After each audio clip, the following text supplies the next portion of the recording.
¿Empiezo?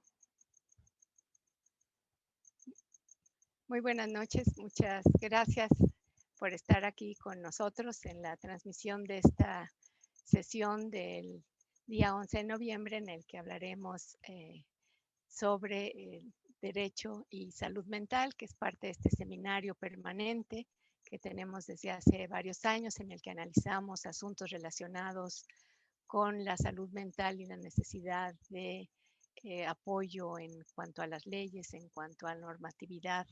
Y el día de hoy el tema que estaremos tocando le hemos llamado Visiones a Futuro en el ejercicio de la capacidad jurídica en personas con discapacidad social. Y estaremos en la mesa muy honrados de tener con nosotros a la doctora Mercedes Juan López, quien hablará de las áreas de oportunidad en el marco jurídico sobre discapacidad en México, el doctor José Ramón Cosío, quien nos hablará de la capacidad en el derecho y la necesidad de modificar la dicotomización, la doctora Asunción Álvarez del Río, que hablará de voluntad anticipada en personas con discapacidad psicosocial, y el doctor Nicolás Martínez, quien hablará de la imputabilidad propuesta para un principio de inocencia.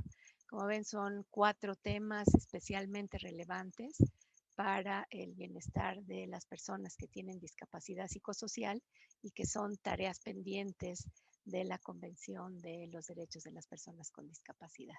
Pues agradezco mucho la participación de tan importantes personalidades y vamos a empezar. Voy a presentar a la doctora Mercedes Juan. Ella es médico cirujano egresada de la Universidad Nacional Autónoma de México, especialista en medicina de rehabilitación, es maestra de posgrado de la UNAM, certificada por el Consejo de Medicina de Rehabilitación, académica de la Academia Mexicana de Cirugía. Ella cursó el programa de especial de alta dirección para mandos superiores de la Secretaría de Salud en el Instituto Panamericano de Alta Dirección de Empresas de la Universidad Panamericana y ha realizado múltiples publicaciones en materia de salud y ha recibido distinciones muy importantes a su muy importante labor. En la administración pública ha ocupado los cargos de secretaria técnica del Gabinete de Salud de la Presidencia de la República, subsecretaria de Regulación y Fomento Sanitario de la misma Secretaría de Salud, donde impulsó el programa de modernización de la regulación sanitaria, secretaria del Consejo Nacional de Salud, secretaria del Consejo de Salubridad General, titular por certificación de la Comisión de Operación Sanitaria de la Comisión Federal para la Protección de Riesgos Sanitarios, actualmente presidenta ejecutiva de la Fundación, fue presidenta ejecutiva de la Fundación Mexicana de la Salud.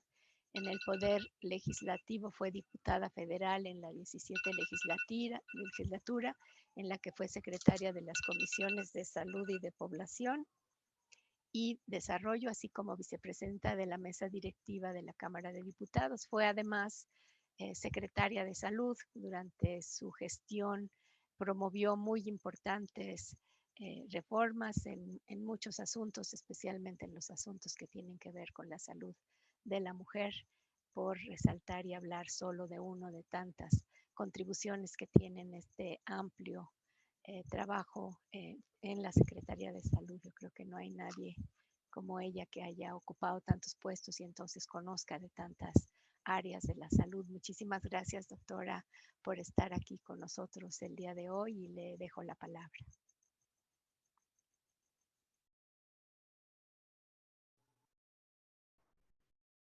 Pues, muchas gracias, María Elena, muy generosa por la presentación que hiciste de mi persona y pues agradecerte y al doctor Nicolás Martínez el que me invitaran a participar en este seminario de Derecho y Salud Mental y pues muy específicamente el tema de oportunidades para capacidad jurídica de las personas con discapacidad psicosocial. Si me puedes pasar la presentación, Nicolás, por favor.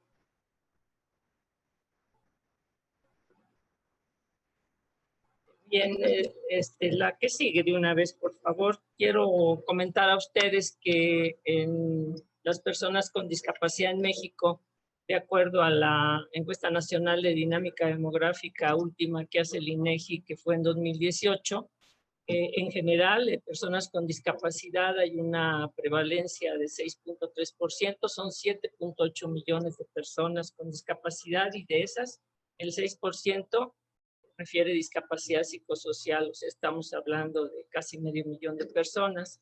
Y la población con discapacidad tuvo mayor crecimiento en personas mayores de 55 años, principalmente en mujeres. Y pues esto nos debe preocupar, ya que el envejecimiento de la población, pues por todas las transiciones demográficas y epidemiológicas que tiene nuestro país, pues nos lleva a tener cambios en el desempeño cognitivo para la demencia y padecimientos crónicos que nos pueden llevar a una discapacidad. Y también pues ha habido aumento en la encuesta de discapacidad psicosocial, como decía yo, alcanzando 6%. La que sigue, por favor.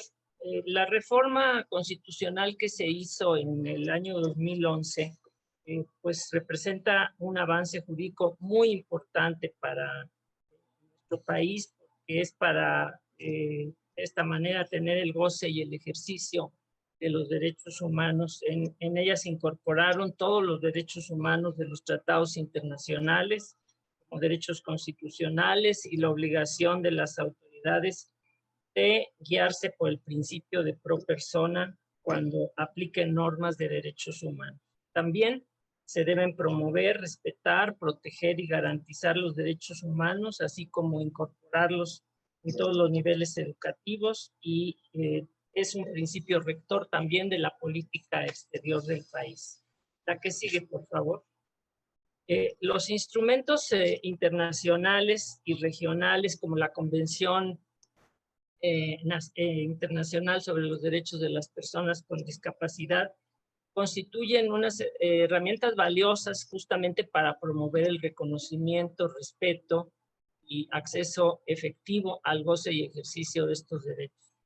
La Convención Internacional sobre los Derechos de las Personas con Discapacidad ya cumplió 12 años de haber entrado en vigor, y creo que es importante mencionar que México fue un impulsor y un promotor muy importante de esta convención. Uno de los promotores de esto fue don Gilberto Rincón Gallardo y un grupo de personas que trabajaron intensamente para esto. Entonces, México pues tiene un papel preponderante en la convención, y así lo hemos podido constatar cuando yo estuve en CONADIS como directora general. Pudimos asistir a la convención cada año, e incluso en uno de esos años nos acompañó la doctora Medina Mora, y pues podemos constatar el reconocimiento que tiene México en la convención. La que sigue.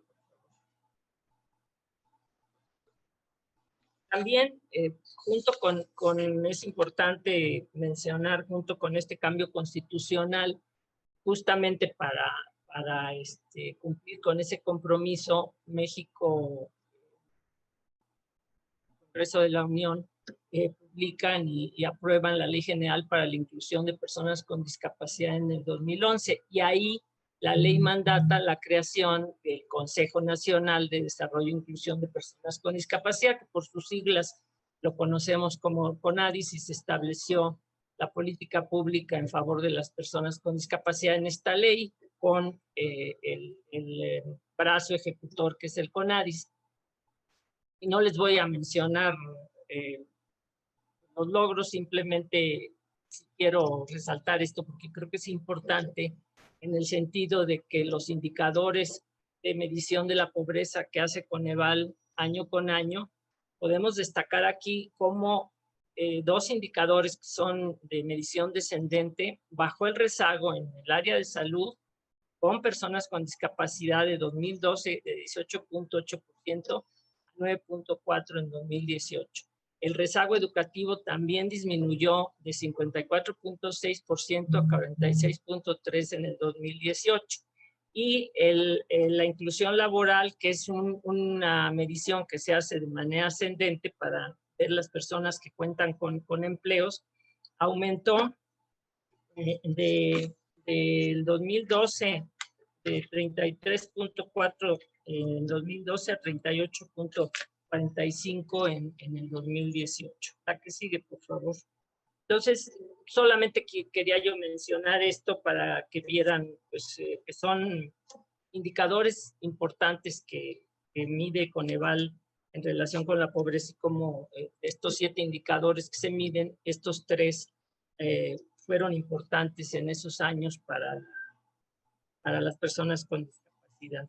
La Convención considera la capacidad jurídica de las personas con discapacidad para ejercer sus derechos y obligaciones en 3 artículos principalmente. Voy a tratar de hacerlo lo más rápido posible. En el artículo 3, son principios generales, menciona el respeto de la dignidad inherente, la autonomía individual, incluida la libertad de tomar las propias decisiones y la independencia de las personas. La que sigue, por favor. En el artículo 12, ahí sí es específico, da un reconocimiento igual como persona ante la ley en todos los aspectos de la vida, que es el principio básico general de la protección de los derechos humanos, indispensable para el ejercicio de los demás derechos. Describe profundamente este derecho civil centrándose en las esferas que tradicionalmente se les ha negado a las personas con discapacidad psicosocial y algunas veces a las personas también con discapacidad motriz o otras, pero fundamentalmente discapacidad psicosocial. Por eso el comité de la convención en la ONU realizó además una interpretación del tema reflejado en una observación general que contribuye a la adopción de las medidas pertinentes y proporción de apoyos y salvaguardas. La que sigue, por favor. México, al firmar la convención, interpuso una declaración interpretativa respecto al artículo 12, pero después la retiró en enero del 2012. Sin embargo, para cumplir con este compromiso, es necesario, se considera necesario que el país modifique el Código Civil Federal y los congresos locales modifiquen sus códigos estatales para definir y establecer mecanismos de asistencia y apoyo personal mediante la elaboración de planes de apoyo en función de las necesidades de la persona con discapacidad que lo requieran. Tengamos presente que la gran mayoría de los asuntos y trámites en materia civil de la ciudadanía pues se realizan a nivel de las entidades federativas, pues, son competencia estatal, por lo cual sí es necesario modificar la legislación federal, pero también muy importante la legislación local. La armonización en el marco jurídico nacional requiere entonces del trabajo del Congreso y también del trabajo de las 32 entidades federativas. ¿Qué sigue, por favor? El siguiente artículo es el artículo 13, en el que se refiere a acceso a la justicia, en donde señala estándares respecto a un acceso efectivo a la justicia mediante ajustes razonables en los procedimientos, así como la consideración de accesibilidad a todas las etapas del proceso, mismas que no siempre se cumplen. Por ello, el acceso a la justicia de las personas con discapacidad es un excelente área de oportunidad para nuestra legislación, que representa grandes retos, ya que en ocasiones se requerirá realizar pues un procedimiento para cada una de las personas. La que sigue, por favor.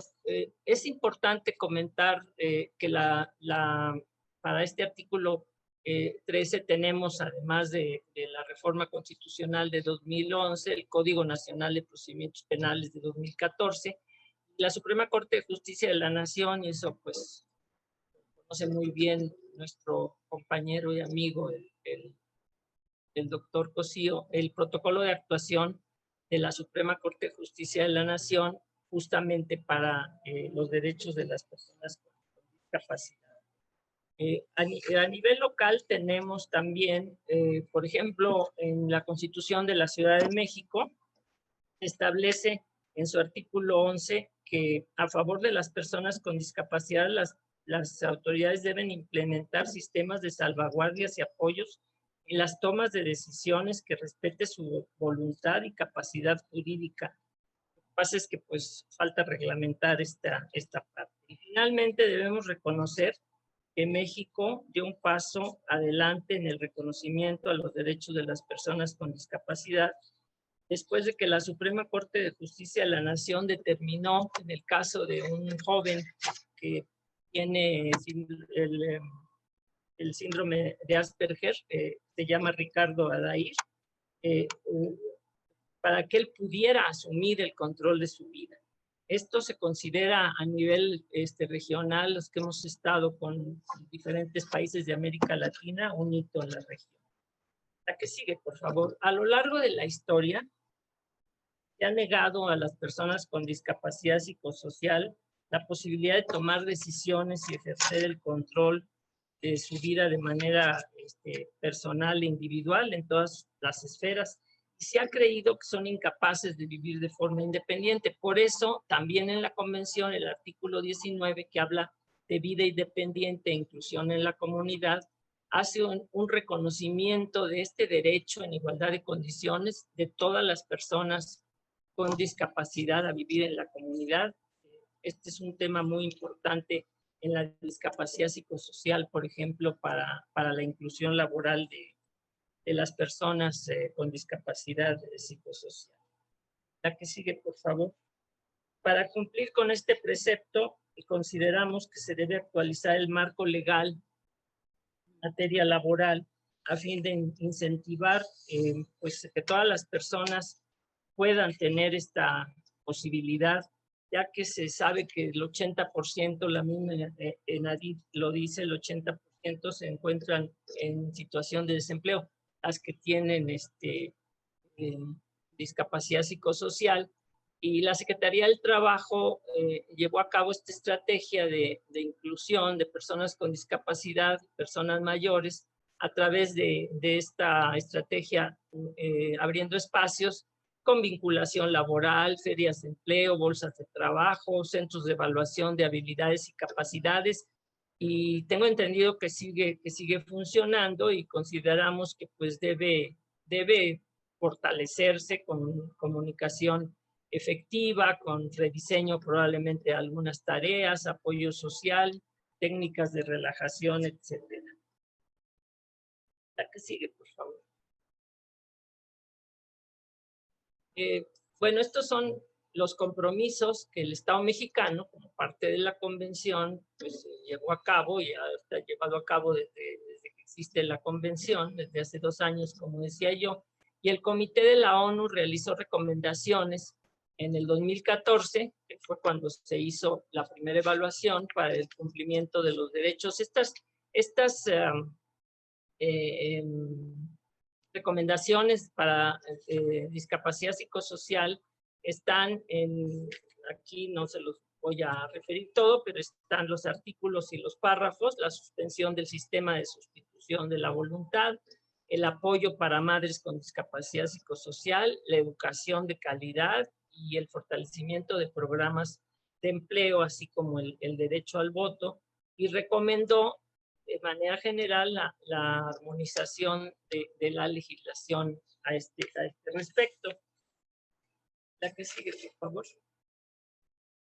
Y bueno, cuando a mí me tocó ya en el 2018, CONADIS tenía que, coordinamos con todas las dependencias, mandar el segundo y el tercer informe consolidado de la convención en febrero de 2018, y dentro de todo lo que se envió un planteamiento de armonización legislativa que está en el Congreso. Se envió desde el 2018 por el Ejecutivo Federal, y aquí solamente estoy sintetizando. En la Ley General para la Inclusión de Personas con Discapacidad, designar al menos el 3% de vacantes para personas con discapacidad como parte de la inclusión laboral. En la Ley de Población, los criterios de accesibilidad para personas mexicanas repatriadas, así como la identificación de discapacidad en la célula de identidad. En la Ley de Protección Civil, el auxilio en casos de emergencias y desastres y mitigación de riesgos para las personas con discapacidad. La Ley del Impuesto sobre la Renta, aunque ya existe, perfeccionar mecanismos para la deducción del 100% del ISR del personal con discapacidad, el Código Penal Federal, para que una persona que llegue a atentar contra la dignidad humana o derechos y libertades de las personas con discapacidad se considere un delito. Y el Código Nacional de Procedimientos Penales, que da una información y formatos accesibles para todo tipo de discapacidad, así como la Ley del Servicio Profesional de Carrera, para que se cumpla, de que no exista posibilidades de discriminación para las personas con discapacidad. Esto está en el Congreso desde el 2018, no ha avanzado, pero ahí está, y nos parece que esto puede ser un camino a seguir por parte de los legisladores para que pues vean si es posible o no esta armonización, que fue lo que se comprometió México en el segundo informe consolidado que se mandó en el 2018. La que sigue, por favor. Consideramos que en México es urgente también, como decíamos, pues revisar y armonizar el Código Civil Federal, así como los códigos estatales, y muy especialmente porque incluso hay todavía términos peyorativos en el código, y se menciona la incapacidad natural y legal.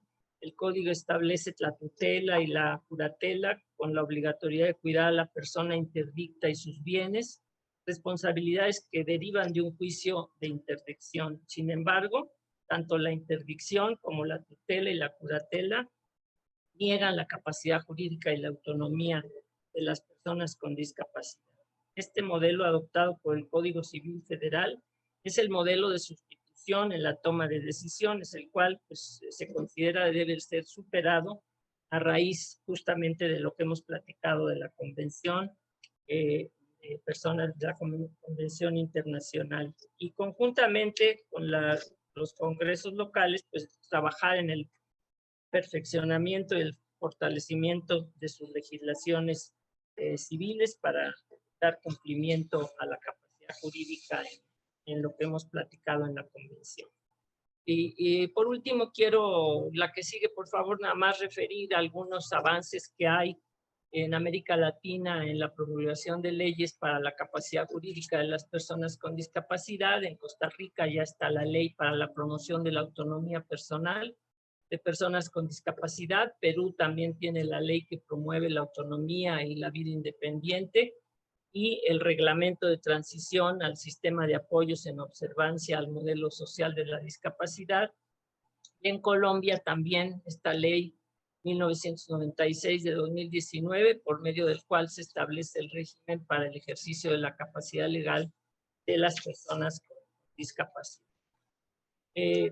La penúltima me parece que está ahí, es pues que consideramos que el derecho de las personas con discapacidad a decidir libremente y ser considerados sujetos de derechos y obligaciones, pues es un tema pendiente, apremiante, que tendremos que hacer mucho todavía para esta capacidad jurídica y todas estas áreas de oportunidad. Queda mucho por hacer.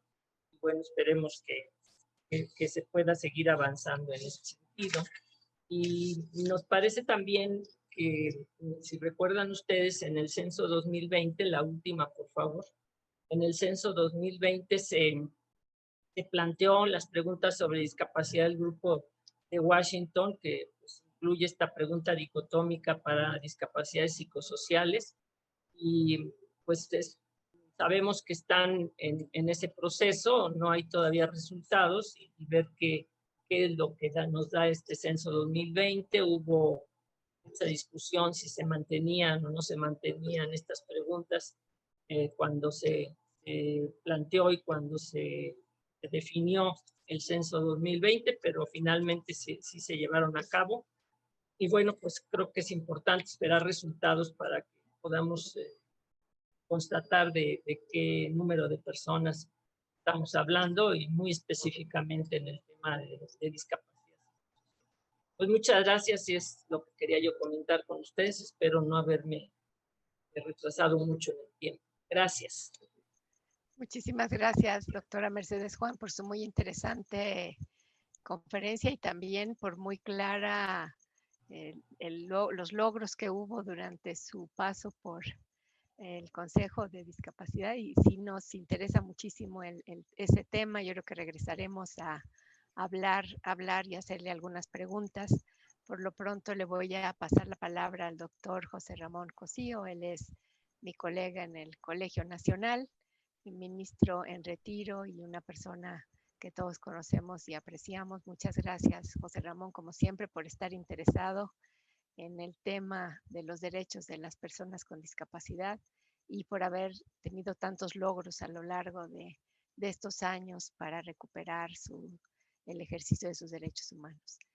Te dejo entonces la palabra.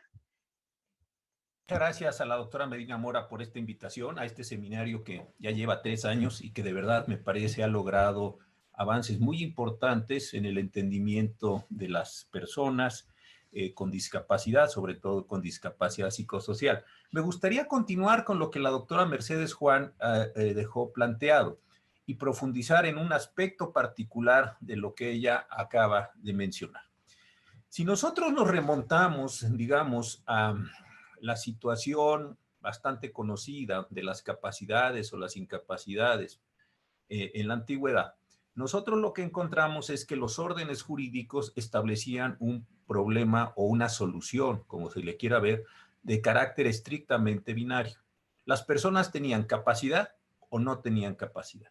Eran dos extremos de la condición binaria en la cual o se está bien o no se está bien, punto. No hay otra posibilidad en este modelo histórico. Entonces, ¿cómo se determinaba esto? Bueno, las personas tienen capacidad, así se llama jurídicamente, no lo estoy usando desde luego en ningún sentido peyorativo, o las personas son incapaces. Hay capaces y hay incapaces. Y la capacidad se establece de dos maneras, una capacidad de goce y una capacidad de ejercicio.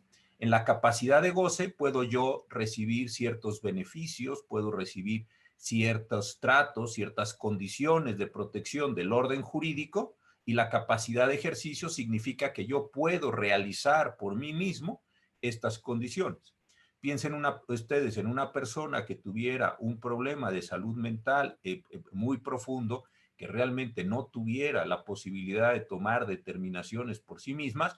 A ese conjunto de personas en este modelo histórico se le consideraba que tenía una capacidad de goce, es decir, podría heredar en un determinado momento, podría o debiera ser protegido por el orden jurídico para que no se le afectara, podría ser representado, como decía la doctora Mercedes Juan, mediante un curador o un tutor, distintas posibilidades, no quiero entrar en eso en este momento.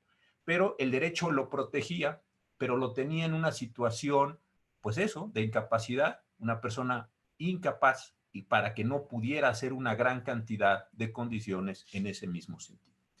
Lo que aquí en el seminario que coordina la doctora Medina Mora y la doctora Moredo han estado trabajando es en la posibilidad de que no estemos ante un sistema binario, que estemos en la posibilidad de que las personas tengan la posibilidad de ser reconocidas de una forma más plena en el derecho, uno, y dos, que puedan ejercer por sí mismas sus derechos.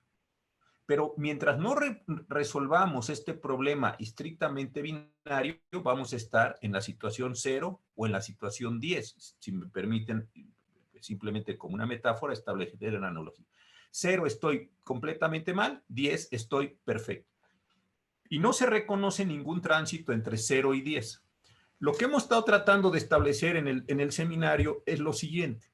Es posible reconocer que hay distintas formas de capacidad o distintos momentos de capacidad, o si lo quieren ustedes ver en el lenguaje tradicional, diversos niveles de incapacidad, de forma tal que mediante las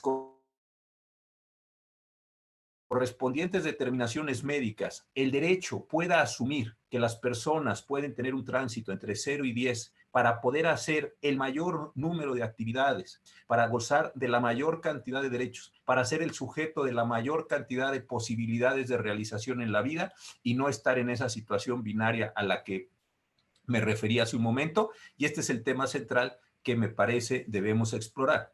Más allá de que no es un modelo que nos guste hoy en día, la condición que se presentaba en el pasado era una condición donde regían básicamente estas disposiciones de derecho civil.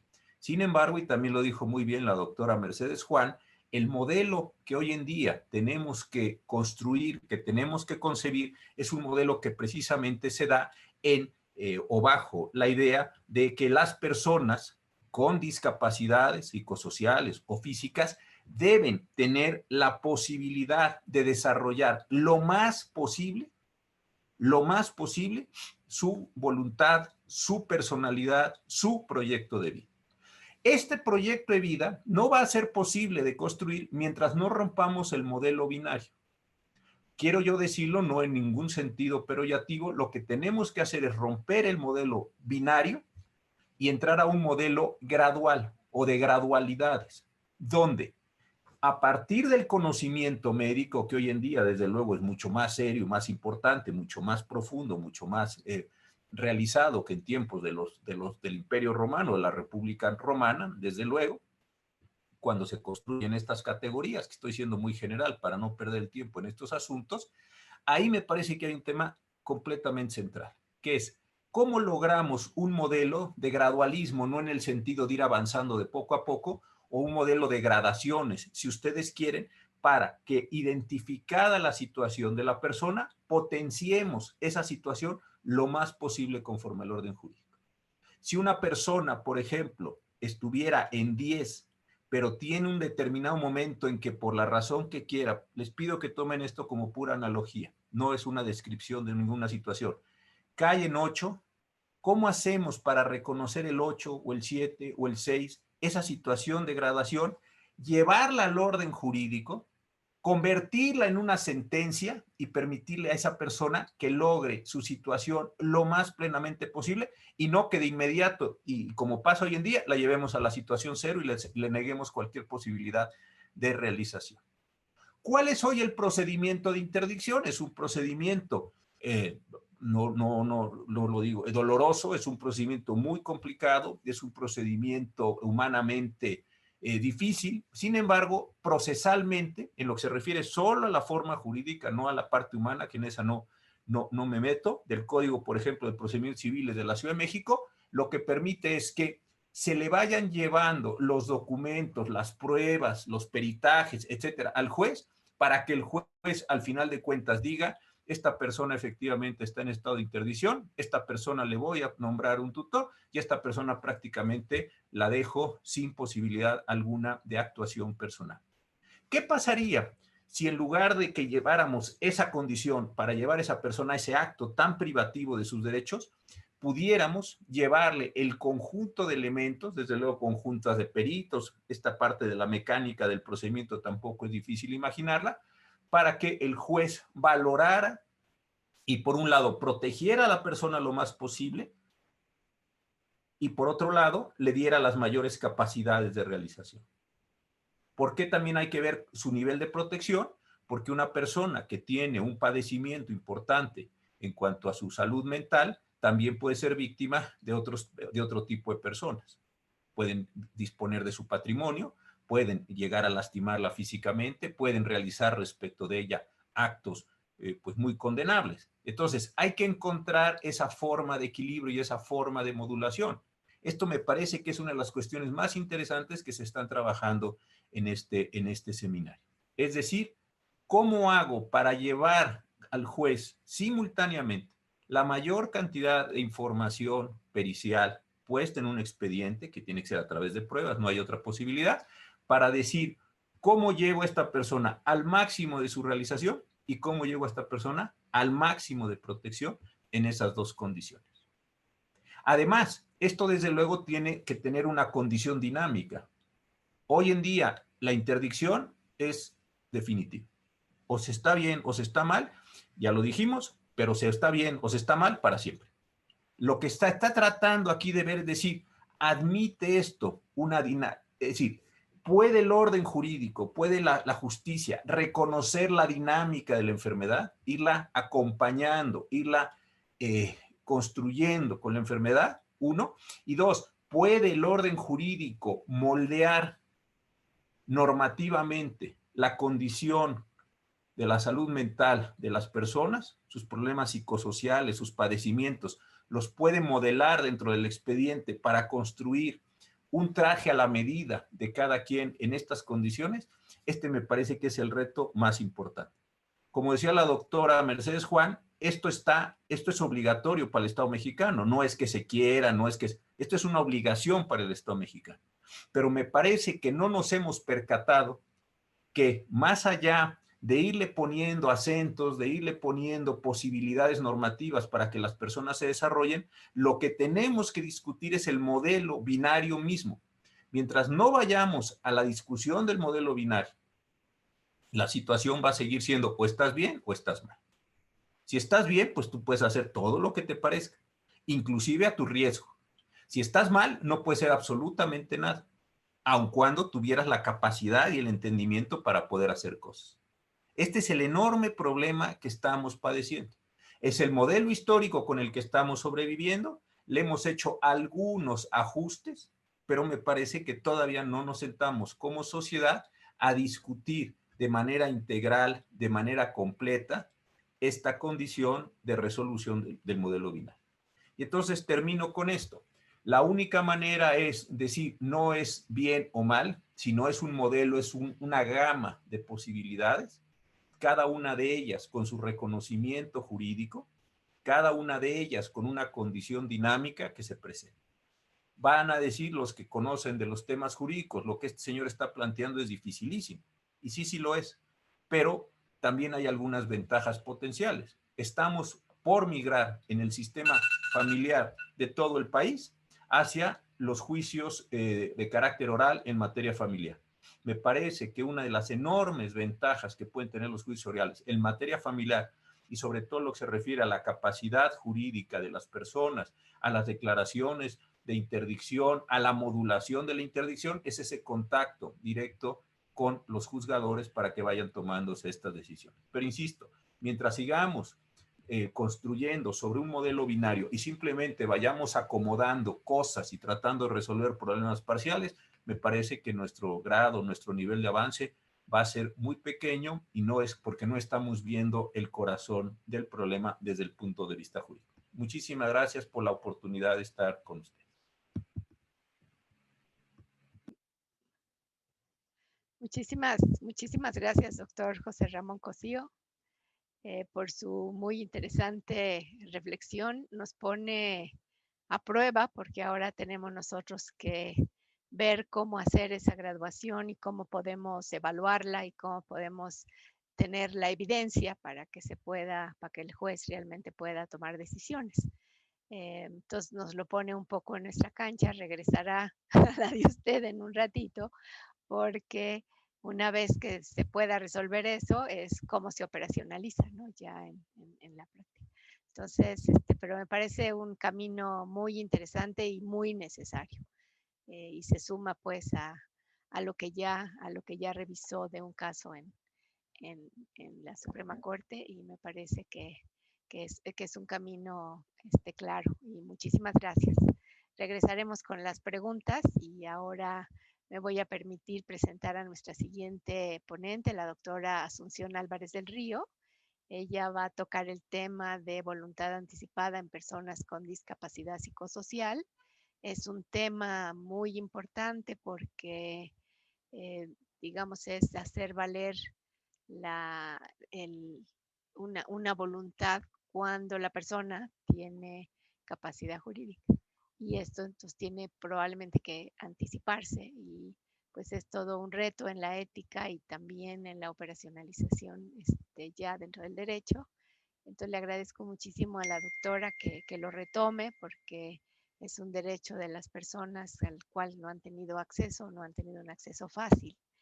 La doctora Asunción Álvarez del Río es maestra en psicología y doctora en ciencias en el campo de la bioética en la UNAM, por la UNAM. Ella es profesora e investigadora del Departamento de Psiquiatría y Salud Mental de la Facultad de Medicina. Sus líneas de investigación son la muerte en la práctica médica y dilemas éticos de las decisiones al final de la vida. Entre sus publicaciones están Práctica y Ética de la Eutanasia, Un adiós a la armonía con Elvira Cerón y Decisiones médicas sobre el final de la vida en pacientes con enfermedad del Alzheimer, con Isaac González y Joaquín Gutiérrez.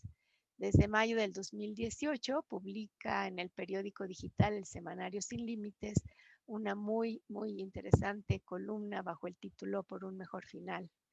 Es nivel 2 del Sistema Nacional de Investigadores, miembro del Colegio de Bioética y consejera de la Asociación por el Derecho a Morir con Dignidad. Y también es participante de la World Federation Right to Die Societies, de la cual es vicepresidenta. Muchísimas gracias, doctora, por estar aquí con nosotros tocando este tema tan relevante y que tiene muchas aristas que seguro podremos discutir. Muchas gracias por la invitación, la oportunidad de estar pues, compartiendo, reflexionando sobre este tema tan importante. Como decía la doctora, yo voy a hablar de la voluntad anticipada como instrumento para el paciente con discapacidad psicosocial. Y la siguiente, lo que quiero abordar aquí es, bueno, entender este instrumento, que es un instrumento para respaldar la autonomía, un instrumento que se ha usado en situaciones relacionadas con el final de la vida, que es lo que más se conoce, pero ver qué otras aplicaciones hay, cuáles son los obstáculos que hay para su aplicación y cuáles son algunas propuestas que se han hecho en otros países y bueno, ¿qué concluiríamos? La siguiente. Entonces, empiezo por definir la voluntad anticipada.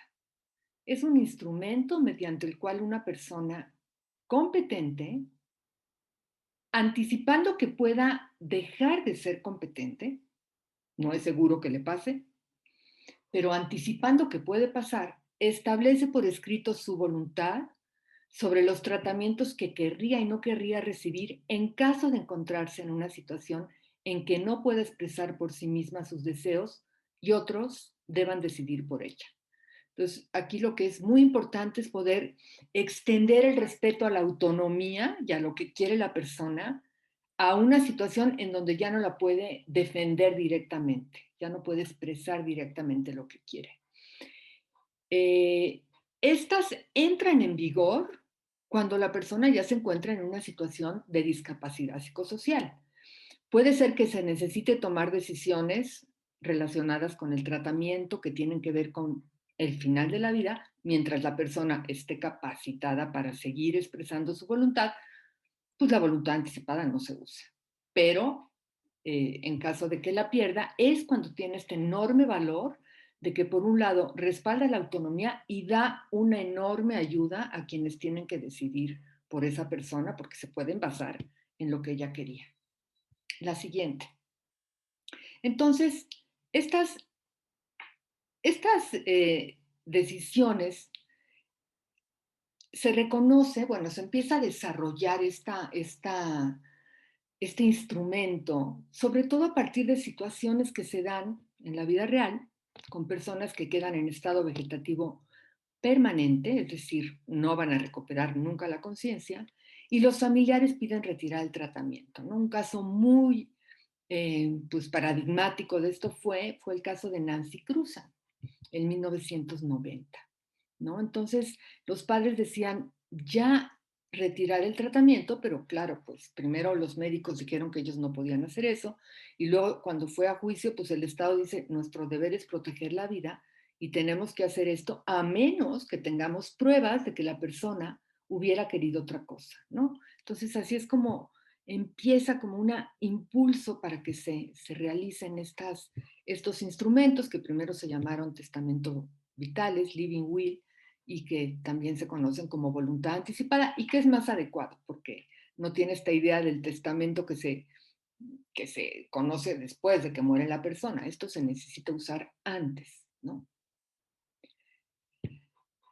Y generalmente se refieren a situaciones que tienen que ver con las decisiones sobre el final de la vida. Retirar o no retirar tratamientos, dar o no dar tratamientos, con la consecuencia de y que lo que está en juego es si se va a prolongar o no se va a prolongar la vida. La siguiente. Entonces, ahora vamos a ver otros usos, ¿no? Digo, el uso que tenemos sobre todo en México es este que acabo de mencionar, donde las personas nos interesa poder hacer esta voluntad para evitar vivir en situaciones que no querríamos. Pero hay otros usos y menciono tres, ¿no? Uno que es utilizar la voluntad anticipada en pacientes con enfermedades psiquiátricas.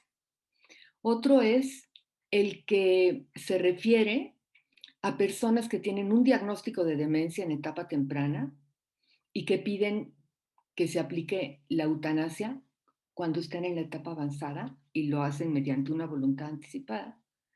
Y también otra situación que cada vez se está dando más en otros países, en México no lo hemos discutido, que es al no poder contar con la opción de la eutanasia porque no es legal, personas que no quieren vivir con demencia en estado avanzado y entonces realizan voluntades anticipadas para que puedan dejar, para que no se les alimente ni se les hidrate y puedan morir. La siguiente. Bueno, esto suena así como que duro, pero bueno, sí, las decisiones sobre el final de la vida son así. Y ahora voy a ir con eso. Voy a revisar ahora esta aplicación con pacientes que tienen enfermedades psiquiátricas, ¿no? Por el diagnóstico que tienen, pues sí, se les ubica como personas que tienen una discapacidad social. Pero lo que es importante reconocer, que tiene que ver con lo que decía el doctor Cosío, es que eso no quiere decir que estén impedidos siempre para tomar decisiones incluidas las decisiones sobre su tratamiento, ¿no? Entonces, el uso de la voluntad anticipada es que cuando estén estables, pues posiblemente porque han recibido tratamiento, puedan tomar decisiones sobre otras situaciones en crisis, ¿no? En donde pues es necesario protegerlos o es necesario proteger a los demás. En fin, hay que considerar un tratamiento o un internamiento que ellos en esa situación de crisis no querrían, pero que sí pueden establecer en la situación cuando están estables qué querrían, ¿no? Entonces, ejemplos son pacientes con trastorno bipolar, con esquizofrenia, con depresión mayor o con trastorno por uso de sustancias. ¿Y qué pueden decidir? Pueden decidir sobre el internamiento, sobre en dónde aceptarían el internamiento y dónde no, quién querrían que los cuidara y quién no, qué tipo de tratamiento aceptarían, qué tipo de medicamento. La siguiente. Entonces, esto, pues, por un lado, reduce el empleo de medidas coercitivas y es una forma de seguir respetando la autonomía del paciente cuando, pues, se reconoce que sí está alterada su capacidad para tomar decisiones, ¿no? Y además esto, pues, amplía y mejora la relación y la adherencia porque aumenta la confianza entre el equipo médico y el paciente. Ahora, yo sé que se ha discutido esto mucho y se ha avanzado mucho en el Instituto Nacional de Psiquiatría. La verdad es que yo desconozco bien si ya están funcionando y cómo están funcionando y cuáles son los obstáculos que pueden estar sucediendo. Pero me parece que es importantísimo avanzar por aquí, por todo lo que representa. La siguiente.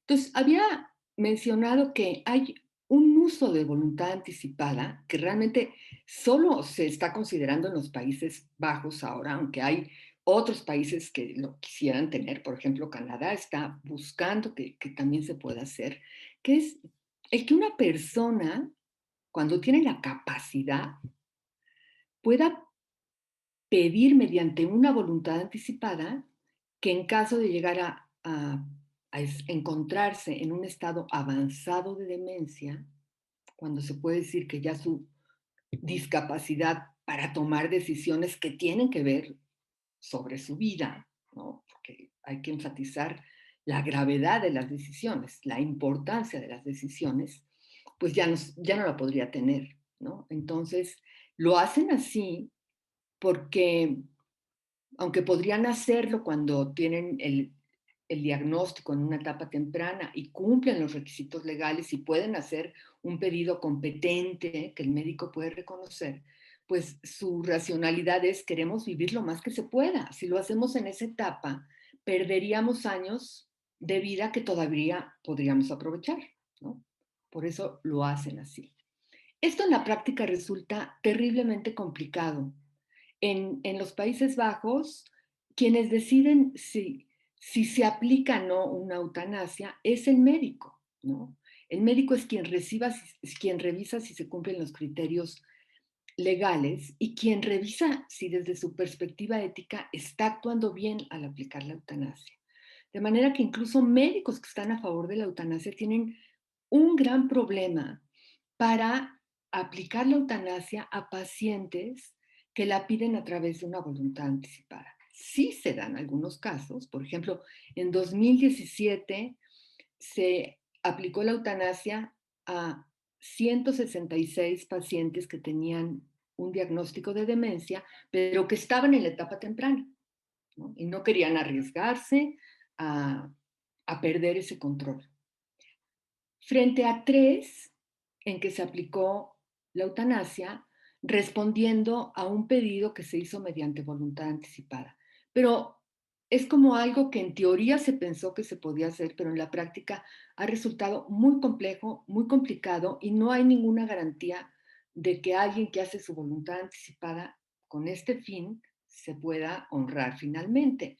A los médicos les cuesta mucho trabajo poder, pues, realizar una acción que implica causar la muerte cuando no pueden comprobar qué pasa, cómo fue esa voluntad, o sea, en qué se basó. Y además están frente a una persona, bueno, pues que puede tener diferentes intereses ahora, quizá no intereses críticos como la que hizo la voluntad anticipada basado en sus valores, pero sí intereses experienciales, ¿no?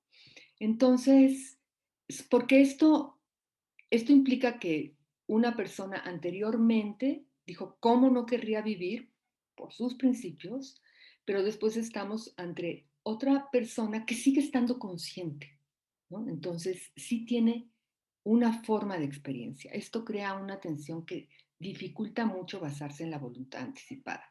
La siguiente.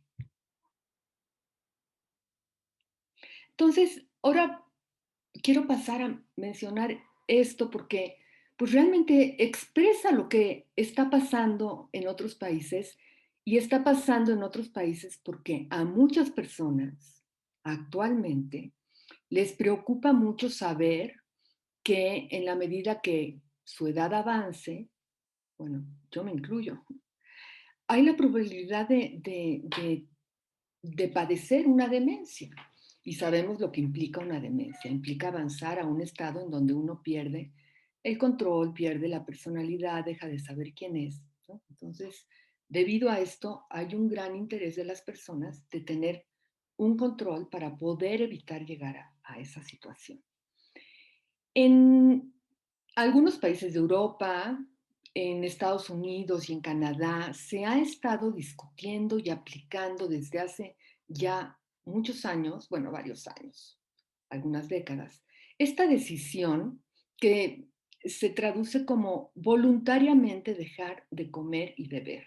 Es totalmente diferente a hablar de tratamientos de alimentación e hidratación artificial. Aquí se refiere a gente que puede comer oralmente, que rechaza esta decisión porque no cuenta con la opción de la muerte médicamente asistida y quiere dejar de vivir por diferentes razones, ¿no? Algunos por una enfermedad física que causa un gran sufrimiento, pero cada vez se aplica más, tanto que se han desarrollado voluntades específicas para el caso de la demencia, de poder recurrir a esta decisión y que se respete, ¿no? Entonces, nuevamente, la decide una persona competente. Esta decisión solo la puede decir una persona competente, ¿no? Muchas veces es en directo, no se necesita recurrir a la voluntad anticipada. Lo que sí se sabe es que cuando esta decisión se toma, la persona requiere un importante apoyo paliativo y emocional para transitar por ese proceso que, si se hace de acuerdo a las indicaciones, no dura más de 2 semanas. Y se establece por la experiencia de lo que ha habido, que esta decisión que toma un paciente cuando está competente debe de ir acompañada de una voluntad anticipada, porque se anticipa que la persona en el proceso hacia el final de su vida va a perder su capacidad cognitiva y puede ser que se le olvide por qué está y qué está haciendo y pida que lo alimente. Entonces, esta voluntad anticipada sirve para dejar claro, en pocas palabras, no me hagan caso cuando pida que me alimente, ¿no? Es delicado, es complicado, pero es el recurso que se ha considerado. Ahora, la otra forma en que se está utilizando la voluntad anticipada es de una manera más general. Es una persona que está competente o que a lo mejor ya está con un diagnóstico temprano de demencia y que pide que se respete esta decisión de que ya no se le debe comer y beber cuando llegue a un estado avanzado de demencia. Esto mediante una voluntad anticipada que en estos países y sobre todo en Estados Unidos, pues hay muchas organizaciones que cada vez se preocupan por hacer voluntades anticipadas específicas y se está trabajando mucho en hacer voluntades anticipadas específicas para el caso de padecer demencia. La siguiente, por favor. Entonces,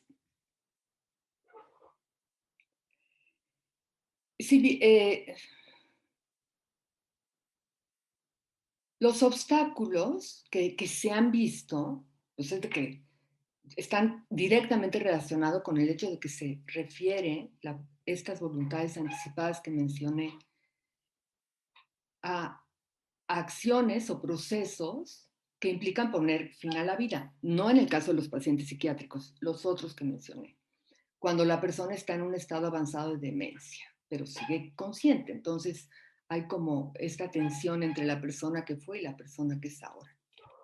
Entonces hay un conflicto entre lo que quería esa persona y lo que puede parecer que quiere, porque a lo mejor esa persona que se ocupó de hacer una voluntad anticipada, en el caso de los Países Bajos para que le apliquen la eutanasia, pero en estos otros países para dejar de comer y beber y poder morir, pues a lo mejor después se ve pues que no está padeciendo la situación que tiene, ¿no? No quería haber vivido así, pero ya que está así, pues parece disfrutar algunas cosas, ¿no? Hay una pregunta, por ejemplo, ha habido casos en donde a pesar de haber hecho una voluntad anticipada, expresando no quiero que me alimenten, personas que ya se encuentran en estados avanzados de demencia, pues las instituciones dicen yo le acerco la cuchara y abre la boca, así que eso quiere decir que quiere, ¿no? Y bueno, los familiares han dicho, bueno, es que eso es un reflejo, eso no quiere decir que quiera. Bueno, pero ¿cómo distinguirlo? Pues es un problema. Otro gran problema en el caso del uso de voluntades anticipadas para evitar vivir con demencia en etapa avanzada es cuándo es el momento de aplicarla, ¿no? ¿Y quién lo decide? ¿Y qué tal si muestra que todavía disfruta algo de la vida, ¿no? Concretamente en el caso de quien no quiere que le den de comer, ¿qué tal si parece disfrutar comer?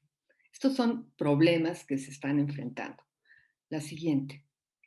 Entonces, pues lo que se ha planteado es que la voluntad anticipada tiene que ser lo más específica posible. Y entonces decir, por ejemplo, aun si parezco dispuesta a aceptar alimentos, mis instrucciones son que no me alimente. lo cual en la práctica es terriblemente difícil, porque una persona que parece que quiere comer, se le tiene que negar eso, respetando su voluntad.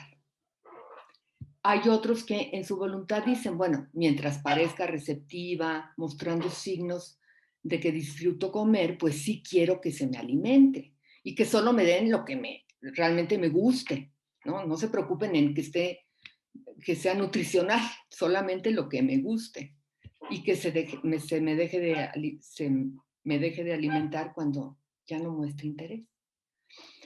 Y algo que se recomienda cada vez más, porque a diferencia de leer un documento escrito, el hecho de que una persona haya hecho su voluntad anticipada y la haya videograbado, hablando de todas estas situaciones que se pueden presentar y expresando lo que querría, bueno, es algo que puede ayudar más a que se pueda respetar esa voluntad. Bueno, hasta aquí sería, o sea, después ya lo que comparto son algunas referencias y quizá pues solo concluir que, bueno, la voluntad anticipada sin duda es un instrumento que puede aportar mucho para ensanchar esta posibilidad de respetar la autonomía de personas que tienen o que van a tener discapacidad.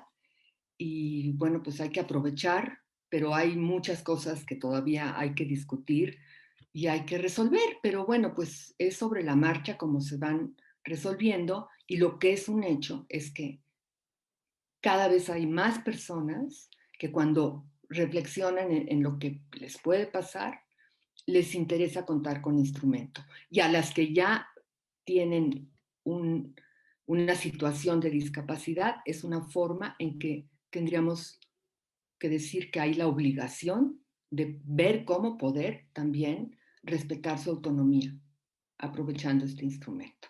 Pues sería todo por ahora. Gracias.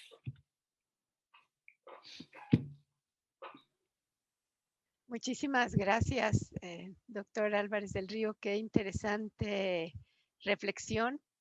Entendemos la complejidad, pero también la necesidad de operacionalizarlo y ponerlo a disposición de las personas con discapacidad, especialmente las que tienen discapacidad psicosocial. Regresaremos seguramente con muchas preguntas y muchas reflexiones. Gracias por abrir el camino.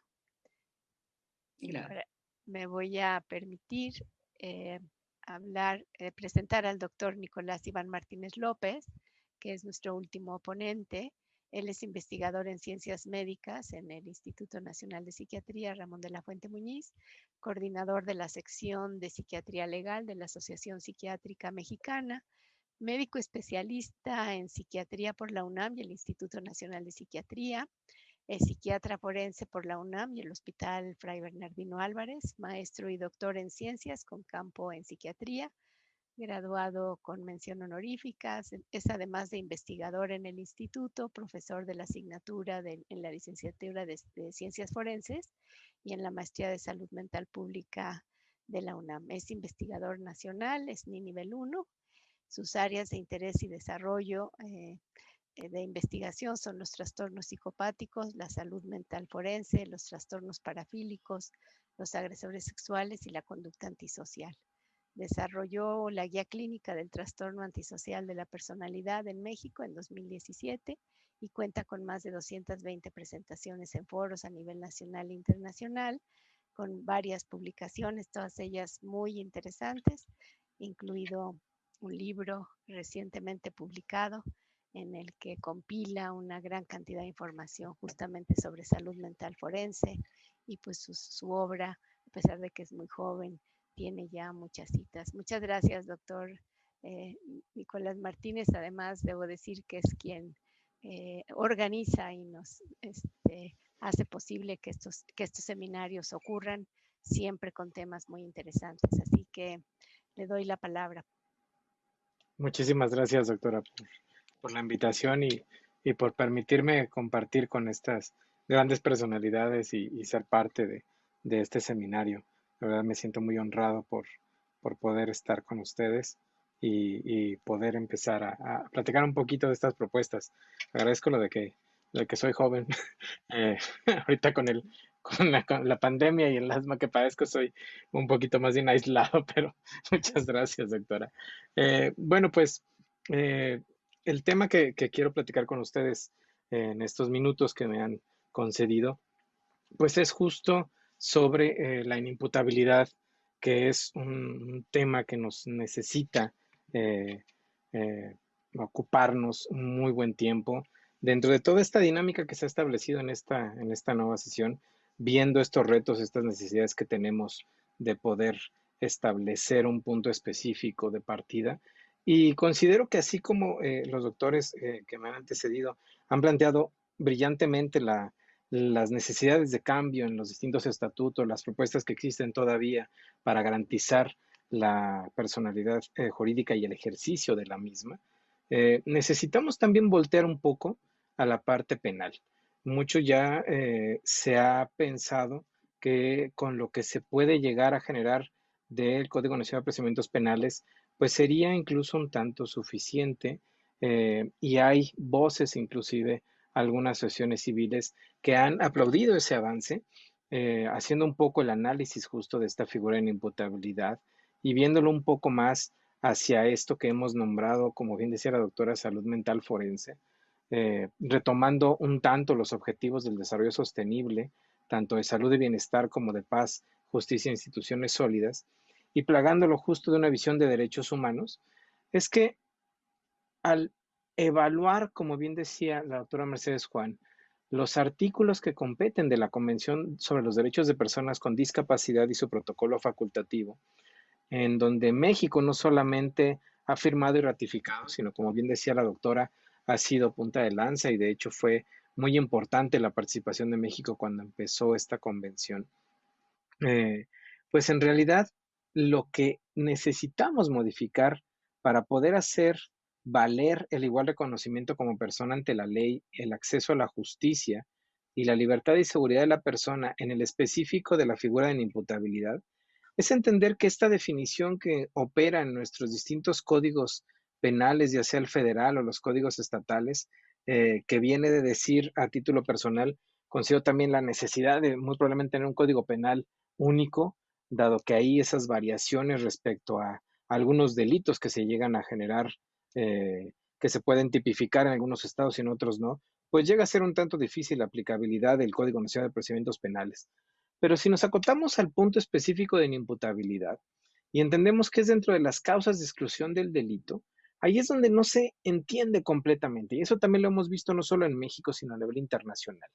Hemos estado realizando una investigación justo a nivel de derecho comparativo, en donde hemos visto que las definiciones de inimputabilidad, como la que tenemos en este momento en pantalla, que he de decir, la definición de nuestro país es más o menos de inicios del siglo pasado, más o menos operan de la misma forma. En realidad no hay tanta diferenciación respecto a lo que se puede llegar a entender como inimputabilidad, con algunas honrosas excepciones. Sin embargo, lo que llega a ser un tanto diferente es el actual del profesional de la salud mental, ya sea un perito en psiquiatría o en psicología, y también la interpretación que se da a este tipo de postulados jurídicos. Porque si vamos un poco a ejemplos, en el caso de nuestro país, como bien especifica en el artículo 15, en la fracción séptima de las causales de exclusión de delito del Código Penal Federal, al momento de realizar el hecho típico, la gente no tenga la capacidad de comprender el carácter ilícito de aquel o de conducirse de acuerdo con esa comprensión en virtud de padecer trastorno mental o desarrollo intelectual retardado, y me detengo ahí porque lo que sigue es acciones libres en su causa. No especifica en realidad más que el hecho típico que es el delito, lo que pueda estar vertido dentro de un código penal, pero al no establecer claramente la capacidad de comprender, se llega a asociar indistintamente con diagnósticos. Y aquí es donde quiero poner un par de ejemplos. Yo soy una persona con discapacidad psicosocial, padezco trastorno por déficit de atención con hiperactividad. Y en este país, si yo cometo un delito, no es considerada una causa de exclusión. Sin embargo, si yo me traslado a España, en España el padecer TDAH y cometer un delito puede ser tipificado como una causal de inimputabilidad. Incluso en algunas excepciones también se llegó a postular como una causa de interdicción. Y ahí entonces no nada más es el derecho el que tenemos que cambiar, sino la manera en la que nosotros, los profesionales de la salud mental, estamos aplicando este tipo de conceptos y trasladándolo al contexto específico del derecho de cada estado, de cada región o de cada espacio temporal que nos compete. Y es que cuando analizamos completamente los criterios que tiene que tener la inimputabilidad, tenemos que establecer una lógica, tener primordialmente un hecho delictivo, es decir, que esté realmente tipificado en algún código, que exista un trastorno mental, es decir, ya esté clasificado y en este caso por normativa y por convención a nivel internacional, C11 es lo más competente, en donde exista como tal un diagnóstico, porque muchas veces también es generarse diagnósticos de la manga, lamentablemente, que altere el juicio, y ahí es donde es la parte fundamental de la figura de inimputabilidad, y que muchas veces se malinterpreta en donde el sujeto no tiene responsabilidad penal, y he de aclarar que es todo lo contrario. Una persona inimputable no es culpable penalmente, pero es responsable, es decir, tiene que restituir el daño que haya cometido. Si vamos en el mismo sentido, el tener un diagnóstico y que altere el juicio, por tanto debe cumplir el criterio temporal previo o simultáneo y de preferencia a ambos, que anteceda la comisión del hecho delictivo y que justo sea acorde a la manera en la que se realizó el hecho delictivo. Para alterar este criterio valorativo en donde podemos elucubrar o pensar si en realidad el sujeto está determinando o no su actuar. Y voy a un ejemplo. Quitémosme en este momento TDA y pónganme esquizofrenia, uno de los diagnósticos en salud mental más estigmatizados respecto a un constructo que debería dejar de existir, que es peligrosidad. Y supongamos que las alucinaciones auditivas son que yo tengo que matar a mis padres para que pueda México encontrar la vacuna de COVID. Bueno, ya saben a quién culpar, no la hemos encontrado. Entonces, como yo no he matado a mis padres y no he cometido parricidio, pues entonces no sería posible declararme inimputable. Si yo cometiera parricidio en obediencia de esas voces que escucho, que probablemente sea una voz que sea de Dios y que la alucinación también me lleva junto con estas ideas delirantes que competen al propio constructo de esquizofrenia, claramente será inimputable. Pero si en lugar de cometer parricidio voy y asalto una tienda de conveniencia de la esquina, estoy decidiendo cometer un acto delictivo, lo cual se traduce en, como brillantemente decía el ministro en retiro Cosío, que debemos de quitarnos esta visión dicotómica de la capacidad y que yo traslado a la parte de inimputabilidad en que también debemos de erradicarla, porque necesitamos generar algo mucho más dimensional. Aquí claramente no habría una asociación de un trastorno mental, de una discapacidad psicosocial y el hecho delictivo. Y es por eso que al analizar la conducta antisocial, necesitamos entender que la mayor parte se llega a cometer por personas en ausencia de trastornos mentales, es decir, sociópatas que requieren de reinserción social, que no necesitan un tratamiento psiquiátrico psicológico y que muy poco se llegan a realizar por personas dentro del proceso de una enfermedad o de un trastorno mental. De hecho, algunas estadísticas han demostrado que solamente el 3% de los mass shootings están asociados a un trastorno mental grave. Leámoslo a la inversa y significa que el 97% de estas atrocidades de homicidios en masa las cometen personas en sano juicio. Podríamos analizar muy a profundidad las diversas violaciones que tiene todavía nuestro nuevo sistema penal acusatorio, que de nuevo ya tiene también, no mucho, tiene prácticamente muy buenos años, menos que la convención, pero ya sus años de ejecutarse. Y que desde las primeras etapas se llega a necesitar una modificación de algunos puntos. Pero vamos a, en conciso, qué es lo que nos dice el derecho internacional y qué es lo que llega a necesitarse. Las reglas mínimas para el tratamiento de recluso dictadas por la ONU nos dicen que los alienados, como se les llamaba en el siglo antepasado y en el pasado, las personas con discapacidad psicosocial en un proceso penal, no deberán de estar recluidos en prisiones. Y en caso necesario que requieran un tratamiento después de su liberación, se debe asegurar su asistencia social y postpenitenciaria. ¿Esto qué quiere decir? Que aquí estamos un tanto rezagados en una parte, avanzados en otro, porque si bien no se les lleva a una persona presuntamente inimputable a un centro de reinserción social, sí lo que tenemos el día de hoy son cárceles que no son psiquiátricos forenses.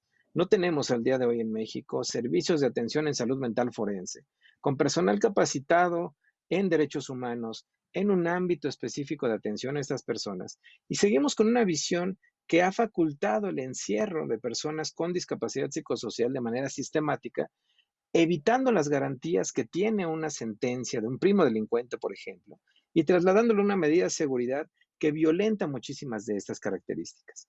Y además, el principio fundamental que se viola es el principio de inocencia, porque cuando hablamos de que se les detiene a estas personas, no se les otorga tampoco el principio de poder dudar si cometieron un hecho delictivo o no. Se da por sentado que lo han cometido y por tanto todo el juicio compete para carga de prueba en los peritos en materia de salud mental en si tiene o no la capacidad de querer comprender y actuar. Desde el inicio del proceso no se les atiende en cuanto a su salud y ahí se está violentando el artículo 25 de la Convención. Se les niega participar del proceso o en la concepción de no tener la capacidad de participar y se violenta el artículo 5 de la Convención. Se asocia directamente la presencia de una discapacidad psicosocial a inimputabilidad y como el ejemplo tan coloquial que les ponía, no siempre se debe de asociar de esa forma. Por lo tanto, ahí no se reconoce completamente la personalidad jurídica. Se asocia lamentablemente con peligrosidad bajo el supuesto de que son incurables o que son peligrosos y entonces la sentencia es máxima. Hay artículos que han demostrado que hay diagnósticos como depender de sustancias, una dependencia que es un trastorno mental o un trastorno de personalidad, suficientes para que la sentencia cuando se llega a vencer en el juicio de esa persona sea la máxima. Y podríamos seguir en el análisis porque siguen el aislamiento, las medidas de seguridad y no se les protege contra tortura. Pero quiero cerrar mi participación el día de hoy justo diciendo lo siguiente. Cuando hablamos de discapacidad psicosocial en el ámbito de la inimputabilidad, el mayor principio que se voltea, que se viola, es el principio de inocencia. Y considero que necesitamos revisar nuestro marco jurídico para poder garantizar este principio y a poder justo generar una mejor capacidad de tener una respuesta. Muchas gracias.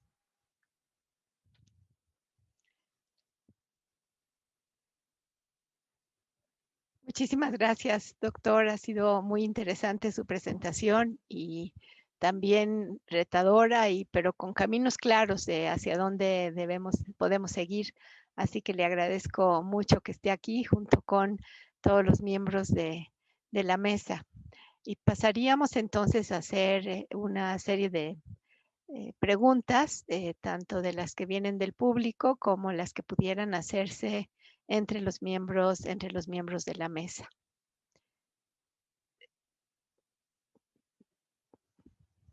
Le estoy pasando en este momento las preguntas, doctora. Sí, se las acabo de mandar. Muy bien. Doctora Asunción Álvarez del Río, la primera pregunta es para usted. ¿En qué momento o en qué caso se puede nulificar la voluntad anticipada? Y también son 5 preguntas para usted. ¿Quiere que se las haga todas juntas? Pues sí. Okay. Bueno, no, mejor voy contestando. Se Okay. puede nulificar en cualquier momento cuando la voluntad anticipada. Eso es muy importante. Muy bien. La 2, ¿existe legislación actualmente respecto a la voluntad anticipada? En México sí, para el primer uso que mencioné, que es para poder tomar decisiones sobre qué tratamientos querría uno y no, en caso de encontrarse en una situación en que ya no puede participar, y otros tienen que tomar decisiones, ¿no? Generalmente decisiones relacionadas con dar o no dar un tratamiento, prolongar, retirarlo o no retirarlo, y que están relacionadas con el final de la vida. Eso es lo que está ahora legislado. Ok. En México, ¿cuáles han sido las aplicaciones de la voluntad anticipada para personas con discapacidad psicosocial? Pues yo lo que sé, o sea, es decir, una persona se usa la voluntad anticipada cuando ya está en un estado de discapacidad, pero el uso cuando desde antes, por ejemplo, en el caso de enfermos con una enfermedad psiquiátrica, yo creo que está en proceso de desarrollo en México, ¿no? Se está explorando, yo sé que se ha trabajado mucho el tema en el Instituto Nacional de Psiquiatría y que se seguirá trabajando porque se ha avanzado y realmente, pues, es muy prometedor lo que puede hacer en cuanto a que facilitaría decisiones que son muy complicadas cuando se tienen que considerar en contra del paciente, ¿no? Entonces se tiene la oportunidad de que se basen también aquí en la voluntad de un paciente que va a recuperar su capacidad después del tratamiento. Bueno, entonces ahí es donde se está desarrollando en México. Muchas gracias. Voy a pasar con preguntas a los demás y luego regreso con usted. Doctor Nicolás Martínez, eutanasia en pacientes psiquiátricos, ¿podrían ser considerados en el debate o se consideran incapaces? Pues yo considero que como cualquier derecho humano, el poder decidir también sobre la muerte no debería de considerarse por tener una discapacidad psicosocial o intelectual un impedimento para poder ejercerlo. Muy bien, muchas gracias.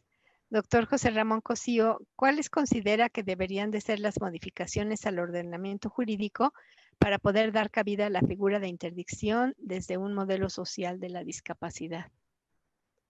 Sí, yo creo que lo que se tendría que hacer es establecer esta condición de gradualidad en la que yo mencionaba. Insisto, y cuando digo gradualidad no quiero tomarlo en un sentido poco respetuoso, sino de decir el juez tendrá, primero creo que quitaría toda esta distinción entre capacidad e incapacidad, porque esa es la situación dual. Puede haber capacidad o pondría distintas modalidades de la capacidad. Y el juez, con el auxilio de los peritos, etcétera, podrá apreciar esta condición de capacidad. Déjenme ponerlo de una forma muy gráfica y otra vez en mi pequeño modelo de 0 a 10. Si la persona está en 10, puede hacer todo. Si la persona es 9, 8, 7, 6, 5, 4, 3, hasta una persona que está en una condición realmente muy, muy delicada. Entonces, de 0 a 10, ¿qué cosas se tendría que establecer una especie de matriz? ¿Cuáles son las condiciones psicológicas? Potenciando todos sus derechos y generándole todas las protecciones. Entonces, yo eso es lo que haría y después lo llevaría a los códigos de procedimientos civiles o familiares para que el juez en las juntas de peritos, etcétera, tenga la posibilidad de graduar esa matriz que se estableció. Y adicionalmente tendría que tener un sistema dinámico, como decía yo, para estar captando periódicamente la situación de cada una de estas personas. La verdad es que si uno se aparta del modelo binario y uno empieza a comprender estas distintas posibilidades, creo que no es muy difícil su normativización. Ya su operatividad sí, porque no se le puede dejar esto ni a los parientes solo, ni a los familiares. ¿Por qué? Porque este es un ser autónomo que ya toma decisiones por sí mismo, no en el modelo actual. Es un modelo en que tampoco el juez puede por sí mismo definir la situación, sino que tendría que tener una mecánica procesal. Con toda franqueza, tampoco me parece que sentarse a construir estas condiciones sea extraordinariamente complejo. Lo complejo, me parece, es romper el prejuicio general de que eso está bien o se está mal y en el medio no hay nada. Muchísimas gracias, doctor. Es muy clara su respuesta a este tema. Quisiera también una pregunta que tengo para la doctora Mercedes Juan, y nos preguntan si actualmente se está protegiendo o ayudando a las personas con discapacidad psicosocial en términos de vivienda, trabajo y otros ayudas a los cuales tendría derecho de acuerdo con las convenciones. Primero, muchas gracias. Una disculpa porque se me fue el internet, me desconecté, pero no alcancé a oír el final de la plática de Nicolás, pero bueno. Yo creo que esto es igual que con cualquier tipo de discapacidad, se tienen las mismas obligaciones y los mismos derechos por parte de todo el sector correspondiente, ya sea el sector salud, que tenga que dar pues, todos los apoyos, toda la accesibilidad posible para que una persona pueda tener el derecho a atenderse. Igual en la parte laboral, como decía yo, sobre todo hablando de esa gradualidad que dice, ¿no? Habrá personas que tienen determinadas habilidades y capacidades para un trabajo que si no se les encuentra esas posibilidades y esas habilidades, pues no hay manera de que pueda llevar a cabo ese trabajo. Creo que por eso es tan importante esto que mencionamos, que se tiene que hacer con esta estrategia de, de las empresas, de cualquier tipo de trabajo, que estén abiertos a poder contratar a una persona y así también la parte educativa, pues cada vez se habla más de la inclusión educativa y no separar y hacer como existen o como han existido hasta la fecha educación especial y escuelas de educación especial, sino cada vez más se ha pugnado porque haya educación inclusiva y esto tendrá que irse dando a medida de las posibilidades de la discapacidad o de la gradualidad de la discapacidad o del propio diagnóstico en el caso de discapacidad. Muchísimas gracias. Tiene otra pregunta, doctora. Si me permite, ¿qué opina sobre las propuestas de reforma de la Ley General de Salud en materia de salud mental y adicciones? ¿Representan un avance en los temas de manera tan brillante están abordando? Pues no sé exactamente a qué propuestas se refieran. En general no ha habido muchos cambios, muchas modificaciones recientemente a la Ley General de Salud. No sé exactamente a cuáles se refieren. Sí, desgraciadamente no ponen sobre cuál quieren la respuesta. Hasta ahorita pues ha sido difícil llegar a consensos porque son temas complicados probablemente. A ver si nos entra la pregunta más clara de la persona que nos la hace. Mientras, doctora Asunción Álvarez del Río, ¿podría decirnos por qué consideran que en México no se ha avanzado el debate de eutanasia mediante voluntad anticipada? Bueno, no hemos avanzado en el debate sobre la eutanasia, ya no de la voluntad anticipada. Y yo diría que es difícil, o sea, justamente el tema de la eutanasia mediante voluntad anticipada, si podemos voltear a la experiencia de uno de los países que lleva más años discutiendo y que cuenta con toda una documentación para que sepamos qué sucede, pues lo que plantea es que es muy problemática pedir la voluntad anticipada, pedir la eutanasia mediante voluntad anticipada, ¿no? Porque, sobre todo porque se refiere a situaciones en donde la persona va a seguir de alguna manera consciente, ¿no? Pero entonces totalmente diferente de la persona que la pidió, ¿no? Lo que han visto en Países Bajos es que en la ley pensaron que era lógico, que era una manera de respetar la autonomía de las personas hasta el final y que era lógico que una persona que no quería vivir con demencia pudiera aprovechar todo el tiempo de vida contando con esa garantía al final. Pero en la práctica es muy complicado porque no es tan fácil decir, este es el momento. La demencia puede tener momentos en donde uno está muy mal y después a lo mejor tiene un momento de lucidez. Entonces, ¿cómo determinar el momento? Es muy difícil. Lo que han estado haciendo en Países Bajos, es decir, respaldamos el pedido de las personas que todavía tienen la capacidad con el costo de que pierden años de vida que todavía querrían disfrutar, pero el médico que tiene que hacer una acción tan especial de causar su muerte tiene la posibilidad de discutir con el paciente, darse cuenta que sabe muy bien lo que está pidiendo, que realmente su sufrimiento es intolerable, es un sufrimiento existencial, porque el sufrimiento consiste en saber que uno va a avanzar a la desintegración de lo que es como persona. Se reconoce como un sufrimiento intolerable, no hay nada que se le pueda ofrecer para evitarlo, de manera que se cumplen los criterios legales. Así que yo no empezaría por buscar en México que la eutanasia se pueda pedir por la voluntad anticipada. Me parece que hay que aprender de la experiencia de otros países. Muchísimas gracias. Doctor José Ramón Cosío dice, ¿cómo podrían traspasarse las barreras políticas y burocráticas para que haya un puente de comunicación más directo entre los académicos y los legisladores, por ejemplo, para reformar la figura de interdicción en nuestro país.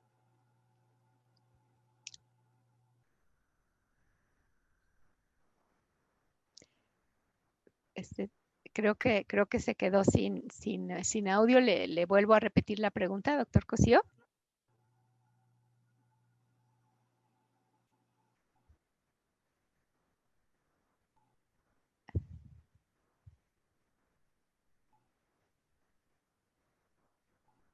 Yo no oigo muy bien, ¿eh? Sí, eso vi. ¿Le vuelvo a hacer la pregunta? Sí, sí. Perfectísimo, muchas gracias. ¿Cómo podrían traspasarse las barreras políticas y burocráticas para que haya un puente de comunicación más directo entre los académicos y los legisladores, por ejemplo, para reformar la figura de la interdicción en nuestro país?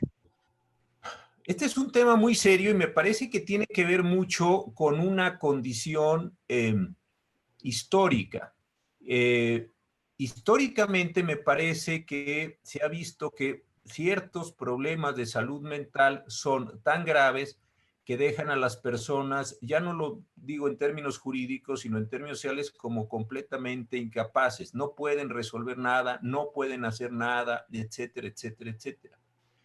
Este es un tema muy delicado. Sí me parece que tiene que darse un proceso de concientización social, no porque se requiera para que se logre el cambio legislativo, pero sí se requiere un proceso de concientización social en el sentido de decir, las personas que tienen una discapacidad física o psicosocial no son personas que están impedidas de hacer otro tipo de cosas. Este me parece que es el asunto de verdad central de toda la discusión. Me parece que la condición histórica es una persona que tiene tal o cual padecimiento de carácter psicosocial, es una persona que no puede hacer cosas, no puede decidir, siempre hay que tenerlo en una condición tutelar, etcétera, etcétera. Esta misma situación histórica se presentó hasta hace no muchos siglos, hasta no hace mucho tiempo, con las mujeres. Las mujeres estaban sometidas a sus padres y después a sus esposos. Pasaban prácticamente del padre al esposo. Los niños eran un mero apéndice de sus padres. Nadie pensaba que un padre podría lastimar a sus hijos, aunque los lastimara. Entonces, me parece que lo que hemos estado viendo en los últimos años, esto sí no es un fenómeno muy largo en derecho, es la construcción de las autonomías de las personas. Las mujeres, desde luego, antes empiezan a decir, pues las mujeres pueden decidir lo que les parezca. Esa es una discusión razonablemente entendida, aunque tenga muchas dificultades con la violencia. La que ha sido compleja, y sirve de ejemplo, es la de los hijos. Los hijos no son extensiones de sus padres, los padres no pueden decidir todo, por eso se construyó esta categoría del interés superior del menor. Si ustedes se fijan, la función histórica y jurídica del interés superior menor es extraer al menor de la órbita de decisión de sus padres, ponerlo como un sujeto autónomo a sus padres y encomendarle a los jueces y a los trabajadores sociales, etcétera, etcétera, etcétera, la función de decir, oye, y lo mejor para este chiquito, esta chiquita, ¿lo puede determinar su papá? No, sus papás pueden determinar cosas horribles para los hijos y lo vemos con una cierta frecuencia en los litigios. Cosas verdaderamente espantosas para los hijos. A veces las causas de los problemas de los hijos provienen de los propios padres. Yo creo que este proceso de autonomía con las personas con discapacidad, sobre todo psicosocial, es exactamente igual en términos culturales, históricos. Es decir, esta persona tiene alguna discapacidad, estupendo. ¿Se la dejamos sometida a su...? No, le vamos a dar una potencia jurídica, pero eso hay que trabajarlo, hay que hacerlo entender a las personas. Ese me parece que sería el caso. Y este sí es un trabajo de estar yendo a las cámaras, de estar discutiendo los temas. Hoy, la verdad, debo decir algo, me ha gustado mucho la mesa de hoy porque salieron ángulos diferenciados, 4 ángulos distintos y además muchas preguntas, justamente en el sentido de, oigan, ¿no será ya momento de que empecemos a pensar en estos temas? Y algo más que creo que va a ser bien interesante. Yo no sé cómo vamos a salir todos de COVID, encerrados, con desempleo, con una cantidad, con personas fallecidas cercanas, no pudo haber los duelos que normalmente se realizan en nuestras culturas de despedidas, y me parece que hay una enorme cantidad de cosas que están allí moviéndose. La salud mental me parece que va a ser un tema central. ¿Y qué vamos a otra vez a volver al viejo esquema de el que esté enfermo mentalmente, en la expresión tradicional, va a ser sometido otra vez a algo y otra vez vamos a ir al modelo binario? Pues me parece que esto va a ser una tragedia acumulada a las que se están ya presentando. Por eso creo que la conciencia de decir una persona con una enfermedad mental no es directamente incapaz, una persona no es discapaz, una persona no está enferma así ya de una vez y para siempre. Sí, creo que son procesos, pero me parece que esto es estarlo hablando y a veces es nombrar el problema mismo y a veces con eso ya es un poco de solución y luego empezar a imaginar ideas. Muy bien. Pues muchísimas gracias nuevamente por su respuesta, porque sí, definitivamente nos señala caminos a seguir, ¿no? Y eso me parece que es uno de nuestros objetivos en el seminario, y muchas gracias por la claridad. Nicolás, tengo una última pregunta para ti y tiene que ver con las secuelas de COVID. ¿Serían trastornos mentales igual, pasajeros o no? ¿Y esto qué implicaciones tiene para posibles juicios de interdicción y de otra naturaleza en la que se está evaluando la posibilidad de decidir? Ok, bueno, pues pregunta bastante interesante. Hace unos días, y de hecho ha dado mucho revuelo, una investigación que se publicó en donde incluso ahí se ha exagerado un poco, se ha dicho que 1 de cada 5 personas que padecen COVID llegan a tener algún trastorno mental, lo cual en la investigación no es cierto, es el 5.8% de toda la muestra. Y lo que demostraban ahí es que a los 90 días de haber padecido COVID, pueden llegar a tener ansiedad o depresión. Y la realidad es que con todas las, pues literalmente variables que pueden imbrincarse a lo largo de todo ese tiempo, pudiéramos tal vez no asociarlo directo a la infección por COVID. En el instituto estamos, a principios del año que viene, vamos a empezar una investigación sobre salud mental en pacientes post-COVID. Y lo que hemos empezado a hipotetizar es que justo debemos de analizar las vertientes de la infección directa, ya sea a nivel cerebral, y también de las consecuencias a nivel cardiovascular y pulmonar. Porque lo que sí se ha evidenciado es que las personas posterior a la infección comienzan con fenómeno de punta de la lengua, con dificultad en memoria, con alteraciones en la manera de respirar y con algunas otras circunstancias que llegan a generar una necesidad de poder modificar su vida. No sabemos al día de hoy si en realidad hay una causalidad directa con este tipo de padecimientos. Necesitamos abordarlo mucho más a profundidad, hacer investigaciones que nos permitan controlar un poco más de variables. Pero cuando alguien haya padecido COVID y derive de ello algún trastorno mental, pues debe de generarse como cualquier otra persona que tenga discapacidad psicosocial. No tiene por qué ser la causal para determinarlo como interdicto, y deberíamos entenderlo como una enfermedad neuropsiquiátrica, porque sería secundario haber padecido una infección. No sería una causal como las otras que no tienen más que una multicausalidad y no es algo directo.